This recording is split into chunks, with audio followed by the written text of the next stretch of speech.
Hello বন্ধুরা, আজকে দুপুরের মেনুতে আছে সাদা ভাত, লেবু, চালকুমড়া দিয়ে বড়ি দিয়ে তরকারি, আর আছে পাঁপড়, আর আছে ডিমে অমলেট করা ঝোল।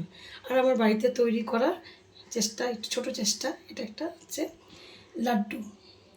তো আজকের রেসিপিটা আপনাদের কেমন লাগলো আমাকে অবশ্যই লাইক কমেন্ট শেয়ারের মাধ্যমে জানাবেন। আর যদি আমার খাবার দাবার আপনাদের ভালো লেগে থাকে তাহলে অবশ্যই আমার ডেসক্রিপশন বক্সে আমি খাবার দাবারের নাম এবং দাম সবই লিখে দিয়েছি। আপনারা কষ্ট করে একটু দেখে নেবেন। যদি আপনাদের মনে হয় যে আমার হাতে রান্না আপনারা খেতে চান তাহলে অবশ্যই আমাকে কিন্তু অর্ডার করবেন আর আমার ফোন নম্বরে আমার সঙ্গে যোগাযোগ করবেন। ধন্যবাদ বন্ধুরা।